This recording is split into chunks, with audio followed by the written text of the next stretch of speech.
오늘 하나님 말씀 우리 에베소서 4장 1절부터 16절까지 함께 교독하겠습니다. 에베소서 4장 1절부터 16절까지 우리 함께 교독하겠습니다.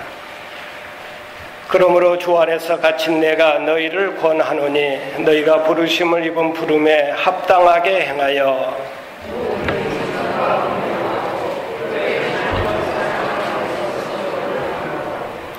평안에 매는 줄로 성령에 하나 되게 하신 것을 힘써 지키라.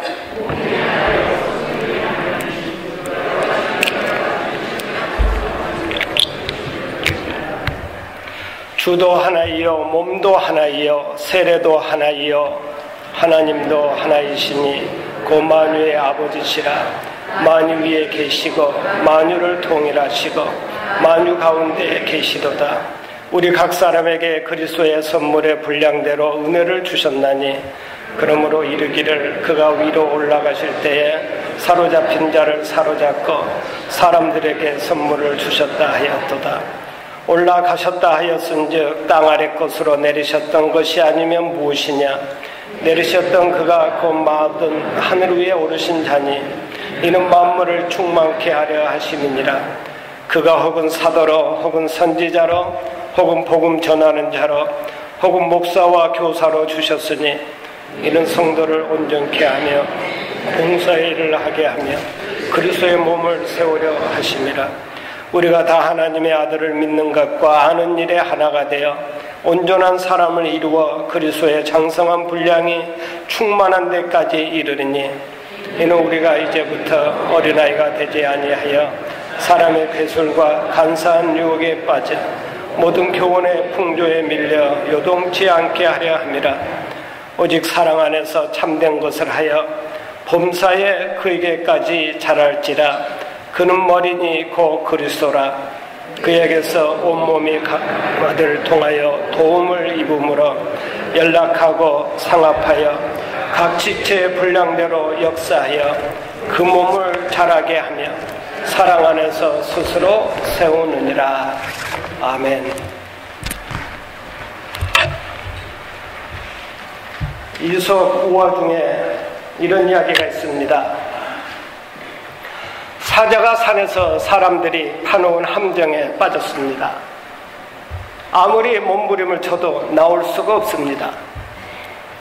한 3일을 굶으면서 죽을 지경이 되었는데 토끼가 지나가다가 그 모습을 보았습니다. 숲속의 왕이라고 하는 사자가 눈물을 흘리면서 사정을 했습니다. 나 좀 살려다오. 내가 죽게 되었다. 그저 토끼의 마음이 감동이 되어서 어떻게 하면 좋을까 하고 생각을 하다가 나뭇가지를 하나 굴려서 그곳에 던져주었습니다. 이것을 의지하고 사자가 밖으로 나왔습니다. 나와서 사자가 토끼 보고 하는 말이 내가 몹시 배가 고픈데 너를 잡아먹어야 되겠다. 그러니까 토끼가 깜짝 놀라서 세상에 이런 의리 없는 짓이 어디 있습니까? 그래도 된다 안 된다 시비가 벌어졌습니다. 여우가 지나가다가 그 모습을 보았습니다. 자초지종 이야기를 다 듣고 나서 여우가 지혜를 냈습니다. 사자 보고 사자왕이여, 이 토끼가 임금님을 구해주기 전에 어떤 모습으로 있었습니까? 사자가 다시 함정으로 풍덩 들어가더니 이렇게 하고 있었지 그랬습니다. 그러자 여우가 그럼 그냥 그렇게 계십시오 하고 말한 후에 토끼야 가자 하고 그냥 갔다고 합니다. 여러분, 사람이든 동물이든 자신의 이 본래성을 잃어버리면 안 됩니다. 우리는 본래 어떤 사람이었습니까? 우리가 예수 믿지 않았다면 우리는 어떠한 사람이 되었을까요?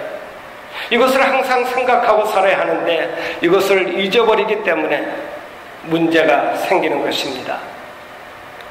오늘 본문에서 사도 바울은 교회론을 말하고 있습니다. 우리는 세상에 많은 사람들 가운데 하나님이 우리를 불러내서 하나님의 자녀로 삼았습니다. 죄와 허물로 죽은 우리를 하나님은 불러내서 천국 백성을 삼으셨습니다.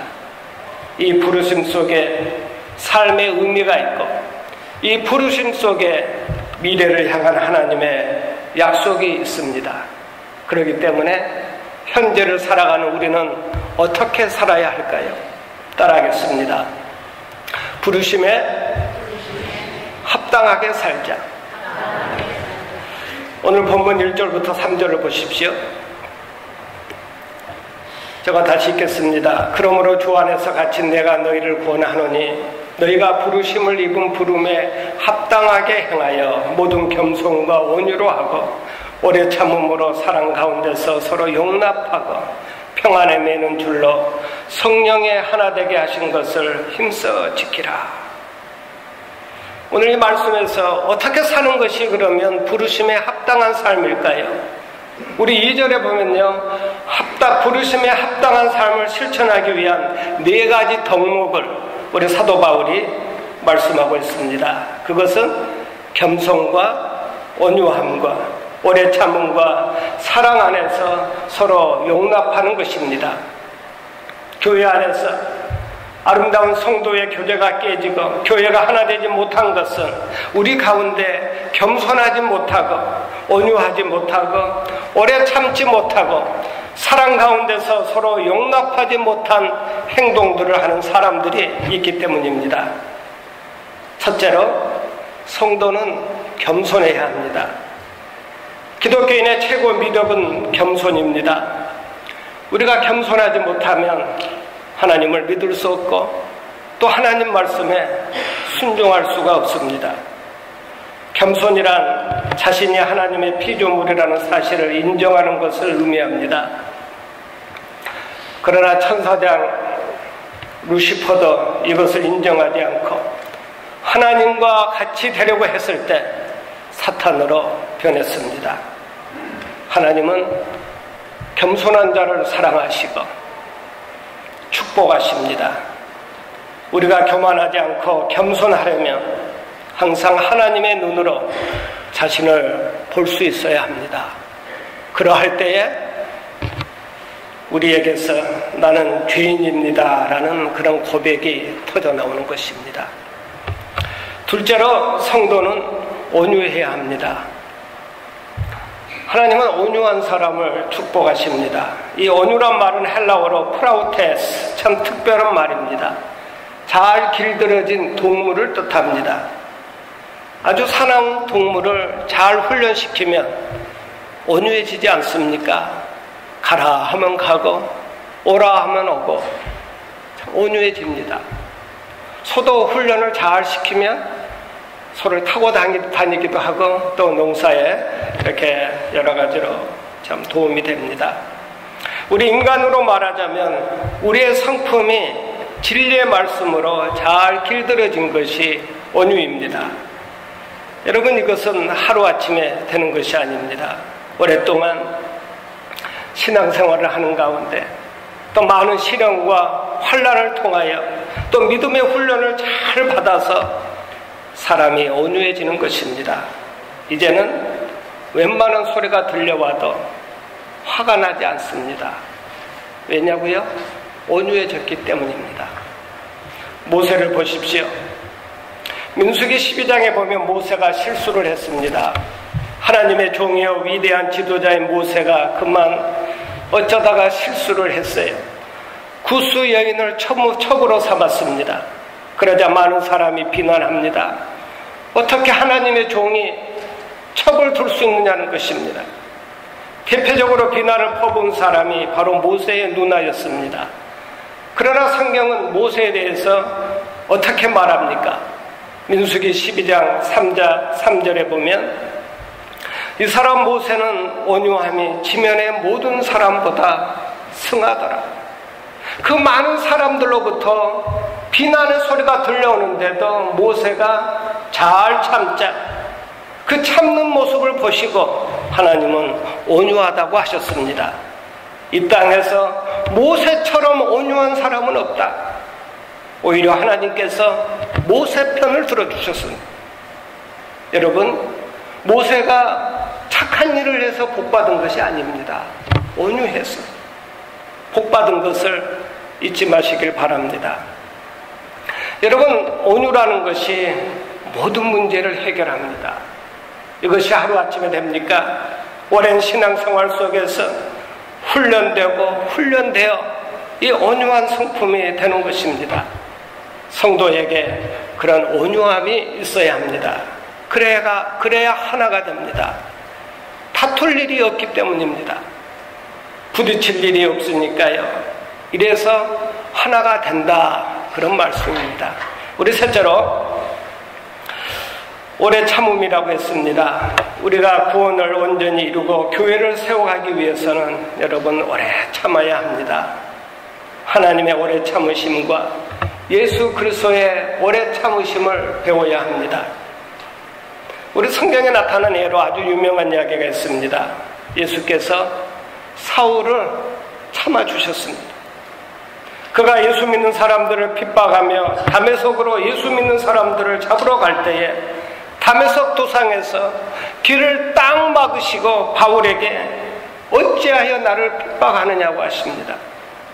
당장 그 자리에서 벼락을 치신 것이 아닙니다. 예수님께서 참아주셨습니다. 그렇기 때문에 바울은 늘 말씀합니다. 내가 하나님과 원수 되었을 때 주께서 나를 사랑하셨다. 참아주셨습니다. 야고보는 시험을 참는 자는 복이 있도다. 이것에 옳다 인정하심을 받은 후에 주께서 자기를 사랑하는 자들에게 약속하신 생명의 멸류관을 얻을 것임이니라. 바울은 고린도전서 13장에서 사랑은 오래 참는 것이라고 했습니다. 우리 교회가 이 은혜로운 공동체가 되기 위해서는 나를 죽이고 오래 참을 수 있어야 합니다. 넷째로 사랑 가운데서 서로 용납해야 합니다. 아름다운 성도의 교제와 교회가 하나 되기 위해서는 여러분 사랑만큼 중요한 것은 없습니다. 우리는 부부 생활에서나 교회 생활에서나 직장 생활에서도 이 상대방이 변화되기를 바랍니다. 그러나 많은 경우에 변화되어야 될 사람은 바로 내 자신입니다. 야곱이 변하잖아요. 야곱을 죽이려고 했던 에서가 변하지 않았습니까? 내가 변하면 가정이 변하고 교회가 변하고 세상이 변합니다. 우리는 상대방이 변화되기를 기대하기보다 상대방 그 있는 모습 그대로 이렇게 받아주는 그런 자세가 필요합니다. 그러므로 여러분 하나가 되려면 첫 번째로 어떻게 해야 된다고요? 겸손해야 되고, 또 하나가 되려면 어떻게 해야 됩니까? 온유해야 하고, 또 하나가 되려면 오래 참고 사랑으로 서로 용납할 때 교회는 하나가 되어 하나님께서 우리에게 맡겨주신 그 모든 봉사의 사명과 선교의 사명을 잘 감당하게 되는 것입니다. 그래서 오늘 본문 3절에서 성경은 말씀합니다. 3절을 다 함께 읽겠습니다. 시작. 평안에 매는 줄로 성령의 하나 되게 하신 것을 힘써 지키라. 무슨 말씀입니까? 하나가 되라는 말이 아닙니다. 성령의 역사로 하나 되게 하신 것을 우리 보고 힘써 지키라고 말씀합니다. 어떻게 지킬 수 있어요? 첫째가 겸손해야 하고, 둘째가 온유해야 하고, 셋째가 오래 참아야 하고, 넷째가 사랑 가운데서 서로 있는 그대로 받아줘야 성령이 하나 되게 하신 그 놀라운 은혜를 우리가 지켜갈 수 있는 것입니다. 오늘 사도 바울은 계속해서 그 하나됨이 어떻게 이루어졌는지를 오늘 말씀을 통해 강조하고 있습니다. 우리 4절부터 6절을 보십시오. 제가 읽겠습니다. 몸이 하나이요 성령이 하나이니 이와 같이 너희가 부르심의 한 소망 안에서 부르심을 입었느니라. 주도 하나이요 믿음도 하나이요 세례도 하나이요 하나님도 하나이시니 곧 만유의 아버지시라. 만유 위에 계시고 만유를 통일하시고 만유 가운데 계시도다. 먼저 몸이 하나이요 했습니다. 무슨 말씀입니까? 여기서 몸이라고 하는 말은 곧 교회를 가리킵니다. 그리스도는 교회의 머리입니다. 우리는 그 머리에 붙어있는 몸입니다. 그리스도를 머리로 해서 우리 모두는 하나입니다.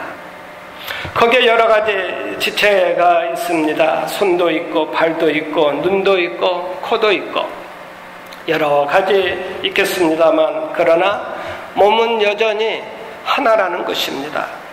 그 다음에는 성령이 하나이니 하였습니다. 우리는 같은 성령의 감동을 받아 예수님을 믿었습니다. 그리고 구원받았습니다. 성령으로 말미암아 거룩해집니다. 말이 달라지고 생각이 달라지고 행동이 달라집니다. 여러분, 우리가 잊지 말아야 할 것은 우리 의지로 달라지는 것이 아니라 자신도 모르게 성령의 역사로 착해진다는 것입니다. 깨끗해집니다. 점점 거룩해집니다. 그래서 내가 하나님의 자녀인 것을 확신하게 됩니다. 이것이 성령의 역사입니다. 그리고 한 소망 안에서 부르심을 입었느니라 이렇게 말씀합니다. 성경적인 소망은 언제나 영원한 것이고 미래적인 것입니다. 소망이 하나입니다. 영원한 소망입니다.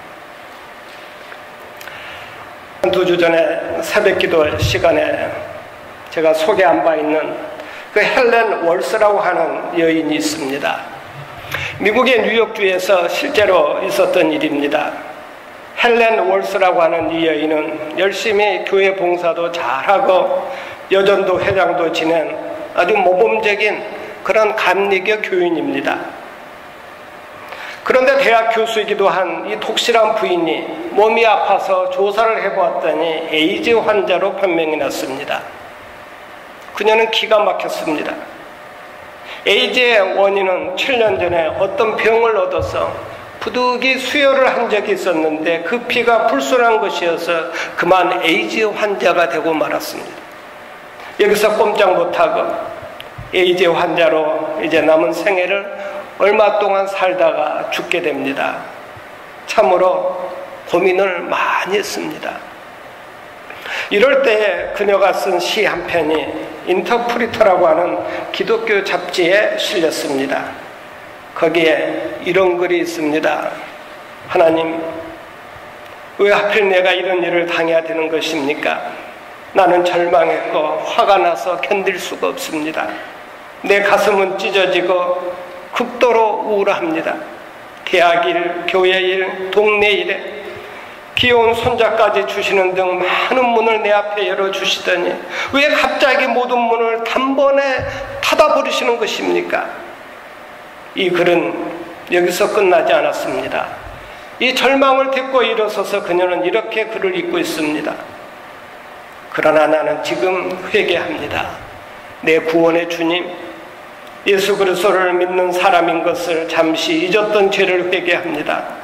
주님은 내게 영원한 생명을 약속하셨는데 주님은 나에게 썩어지지 않을 영원한 새 몸을 약속하셨는데 낡고 썩어질 이 몸에 내가 왜 이토록 집착을 해야 하는 것일까요? 오 주여, 지금부터 얼마를 살든지 오직 주님을 기쁘시게 하는 일만 하게 하소서. 이렇게 기도문을 싣고 있습니다. 여러분, 우리는 같은 소망을 가지고 있습니다. 건강도 그렇습니다. 더 건강한 사람, 덜 건강한 사람, 조금 먼저 가고 뒤에 가고 그것뿐입니다. 한 소망, 우리에게 약속된 영원한 소망을 놓고 생각해 보십시오. 그야말로 우리는 다 같이 형제여 자매여 친구여 함께 그곳을 향해 가는 순례자임을 잊지 마십시오. 한 소망, 여기서부터 우리의 하나됨을 생각해야 되는 것입니다. 또 그 다음에 5절에 주도 하나이요 라고 말씀합니다. 주님은 하나라 하였습니다. 우리는 한 주님을 섬기고 한 주님을 위해 삽니다. 목적도 하나요, 생의 의미도 하나입니다. 그런 거로 우리는 하나입니다. 이어서 믿음도 하나이요 하였습니다. 이것은 신앙 고백을 말합니다. 우리는 오직 한 믿음으로, 오직 예수 그리스도를 믿는 믿음으로 구원을 얻었습니다. 그런 거로 우리는 하나입니다. 또 세례도 하나이요라고 말씀을 합니다. 세례란 내가 죄사함 받고 구원받았다는 의미도 있지만 동시에 우리는 다 똑같은 이름으로 성부와 성자와 성령의 이름으로 세례를 받았기 때문에 우리는 하나라는 뜻도 있습니다. 그 다음으로 6절에 하나님도 하나이시니라고 말씀합니다. 우리는 한 하나님을 섬기고 또 한 하나님께 예배드립니다. 하나님께만 영광 돌리는 것을 목적으로 삽니다. 뿐만 아니라 만유의 아버지시라. 우리는 다 같이 창조주 하나님 아버지를 믿고 있습니다. 우리는 다 같이 하나님의 자녀라는 것입니다. 우리는 똑같이 하나님의 자녀다 하는 것을 강조하고 있습니다. 사도 바울은 이와 같이 교회의 하나됨을 강조하면서 하나님께서 교회를 위해서 또 교회에 다양한 선물을 주셨다고 이렇게 말씀합니다. 우리 7절과 8절을 보십시오. 우리 각 사람에게 그리스도의 선물의 분량대로 은혜를 주셨나니 그러므로 이르기를 그가 위로 올라가실 때에 사로잡힌 자를 사로잡고 사람들에게 선물을 주셨다 하였도다. 우리 고린도전서 12장 7절 이하에 보면 성령의 은사를 7가지를 설명했습니다. 먼저 지혜의 말씀, 또 지식의 말씀, 믿음, 병 고치는 은사, 능력 행하는 것, 예언, 영들을 분별함, 방언 그 통역의 은사들입니다. 왜 우리 하나님께서 우리 모두에게 이런 그 많은 은사들을 선물로 주셨을까요? 그것은 바로 이런 은사들을 가지고 우리 하나님과 또 교회와 또 이 사회를 섬기라고 이런 귀한 은사들을 주신 것을 믿습니다. 또 하나님은 우리 교회에 이런 여러 직분들을 주셨습니다. 우리 11절을 보십시오. 11절 우리 다 함께 읽도록 하겠습니다. 시작. 그가 혹은 사도로 혹은 선지자로 혹은 복음 전하는 자로 혹은 목사와 교사로 주셨으니 우리 11절까지만 읽겠습니다. 우리 교회에 여러 직분이 있습니다. 사도, 선지자, 복음 전하는 자, 또 목사와 교사, 아주 중요한 직분들입니다. 여기서 우리가 꼭 알아야 할 것은 이 직분들이 누가 주셨습니까? 주께서 11절에 그가 이런 모든 직분들을 주님께서 그의 몸된 교회를 위해서 이 귀한 직분을 주셨다는 것입니다. 그 밖에도 지금 와서는 성가대도 있고 찬양팀도 있고 또 우리 장로님들도 있고 권사님도 있고 집사님 같은 직분도 있습니다. 우리가 잊지 말고 꼭 기억해야 할 것은 주께서 주신 이 귀한 직분을 가지고 그 누구도 영광 받으려고 해서는 안 됩니다. 오직 교회의 머리 대신 우리 주님께만 모든 영광을 돌려야지 이 직분 가지고 자신이 영광 받으려고 해서는 안 된다는 것입니다. 그리고 여러분, 직분에는 높고 낮음이 없습니다. 단지 기능만 있을 뿐입니다. 교회 직분은 주님의 몸된 교회를 섬기라고 하나님께서 주신 것이지 이 직분을 어떤 사람은 감투라고 생각합니다. 얼마 전에 어떤 분은 안수 집사님이 되시더니 나 안수 집사 땄다 그럽니다. 여러분, 교회 직분을 감투로 생각하고 운동하지 말아야 합니다. 정말 잘못된 교회는 교회 직분자, 안수 집사님, 또 장로님 투표하기 한두 주 전부터, 한두 주 전이 아니라 1년, 2년 전부터 교회 처음 다닐 때부터 운동하는 사람이 있어요. 사람들 짜장면 사서 먹이고 한 표 찍어달라 그러고 누군 찍지 말라 달라. 그 잘못된 것입니다. 교회 직분은 섬기라고 우리 주님께서 주신 것이지, 그걸 감투로 생각하고 그 직분 받아가지고 자신의 영광, 하나님 앞에만 돌려야 될 그 영광을 가로채는 그런 일이 있어서는 안 된다는 것입니다. 교회에서는 직분자 공동회 할 때마다 하나님 앞에 기도하고 그러고 투표하는 것입니다. 그럼 하나님께서 이렇게 많은 직분을 주신 목적이 무엇일까요? 우리 12절에 보면요, 다 함께 읽겠습니다. 시작. 이는 성도를 온전케 하며 봉사의 일을 하게 하며 그리스도의 몸을 세우려 하심이라. 여기서 온전케 한다는 것은 성도를 교육하고 훈련하여 하나님의 일꾼으로 부족함이 없는 성숙한 신앙인이 되게 한다는 그런 말씀입니다. 그래야 그리스도의 몸인 교회가 든든하게 세워가는 것입니다. 우리 한국 교회의 불행 중에 하나는 예수를 오래 믿었어도, 교회 다닌 지 오래되었지만 그 신앙이 어린아이 같은 신앙이 많다는 것입니다. 교회는 오래 다녔습니다. 그러나 자기 스스로 일어서지를 못합니다. 자기 혼자서는 신앙생활을 지탱하지 못하고 방황하는 사람이 너무 많다는 것입니다. 그러나 예수님은 그런 삶을 원하지 않습니다. 온전한 사람이 되고 성숙한 신앙인이 되길 원하십니다. 그 성숙의 목표를 성경은 이렇게 제시합니다. 13절에 그리스도의 장성한 분량이 충만한 데까지. 우리 다 함께 봅시다. 그리스도의 장성한 분량이 충만한 데까지. 여기에 모든 초점을 맞추고 그것을 모델로 하여 우리는 열심히 살아가는 것입니다. 그러면 이 목표를 어떻게 이룰 수 있을까요?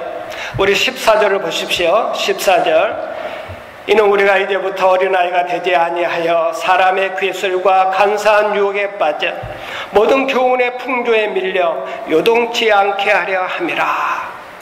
여러분, 성숙한 신앙인이 된다는 것, 장성한 크리스찬이 된다는 것, 첫째가 뭡니까? 예수 그리스도를 닮아가는 것입니다. 예수 그리스도의 장성한 분량까지 우리가 성장하는 것입니다. 그리고 둘째는 흔들리지 않는 것을 의미합니다. 새로운 교훈이 나타날 때마다 귀가 가려워서 여기저기 전전긍긍하는 사람이 있어요. 그러는 것이 아니라 진리를 봐도 깨닫고 진리 안에서 분명히 뿌리를 내리고 있는 아주 확고한 신앙을 가진 사람, 즉 성숙한 신자가 되어야 한다는 것입니다. 그러면서 우리는 진정한 사랑을 경험하고 사랑의 사람으로, 모든 사람을 진실로 사랑할 수 있는 사람으로 그렇게 성장해 갑니다. 우리 15절을 보십시오. 15절 우리 다 함께 읽겠습니다. 시작. 오직 사랑 안에서 참된 것을 하여 범사에 그에게까지 자랄지라. 그는 머리니 곧 그리스도라. 오직 사랑 안에서 사랑이 깊어지는 것입니다. 또 하나님의 사랑을 더 깊이 깨닫게 되는 것입니다. 점점 더 깊은 사랑을 깨닫게 됩니다. 미국 하버드 대학에서 이런 일이 있었다고 합니다. 입학시험 때 최고로 성적이 우수한 학생을 불합격시켰습니다. 성적으로는 최고인데 불합격을 시킨 것입니다. 왜 그랬는고 하니, 이 인터뷰에서, 면접시험에서 혹 헌혈한 일이 있느냐고 물었더니 이 학생은 없는데요 라고 대답한 것입니다. 그것이 까닭이었습니다. 남을 사랑할 줄 모르는 사람은 우리 학교에서 가르칠 이유가 없다. 이래서 불합격시킬 것입니다. 너무했다 싶지만 멋진 이야기가 아닙니까? 우리는 그저 공부만 잘하면 된다고 하는데, 사실 여러분, 봉사 정신이 없는 사람, 그런 사람 가르쳐서 뭘 하겠습니까? 의미 없는 일입니다. 그래서 하버드 대학이 그 학생을 받아들이지 않았다는 것입니다. 서로 돕고 서로 사랑하고 사랑 안에서 내 신앙 인격이 자라가는 것입니다. 한마디로 말해서 그리스도 안에서 모든 사람을 진실로 사랑하게 될 때 비로소 우리는 예수 그리스도를 닮아가게 되는 것입니다. 할렐루야. 그에게까지 자랄지라. 이것은 우리 그리스도인들이 계속 성장해야 할 것을 보여주는 말입니다. 여러분, 우리 신앙생활은 마치 자전거를 타는 것과 같습니다. 계속 앞으로 나아가지 않으면 넘어지는 것입니다. 우리 신앙은 계속 성장하고 성숙해져야 합니다. 10년, 20년이 되어도 제자리 걸음을 한다면 그 신앙은 부끄러운 것입니다. 그리고 성장의 목표는 예수 그리스도이십니다. 범사에 예수 그리스도를 닮아가는 하나님의 자녀가 되십시오. 모든 분야에서 매사에 우리의 생각과 말과 행동이 겸손하고 온유함으로 오래 참고 사랑 안에서 성령으로 하나가 되게 하신 것을 힘써 지켜가는 복된 성도가 되시게 예수님의 이름으로 축원드립니다. 우리 기도하겠습니다. 사랑의 아버지 하나님, 세상의 많은 사람들 가운데 우리를 불러주셔서 하나님의 자녀가 되게 하시고 천국 백성 영광의 자녀가 되게 해주신 것을 감사합니다. 우리 하나님의 부르심에 의미가 있는 것을 이 시간 깨닫고 저들 이 땅에서 하나님의 자녀로 부르심에 합당한 생활을 할 수 있도록 도와주옵소서.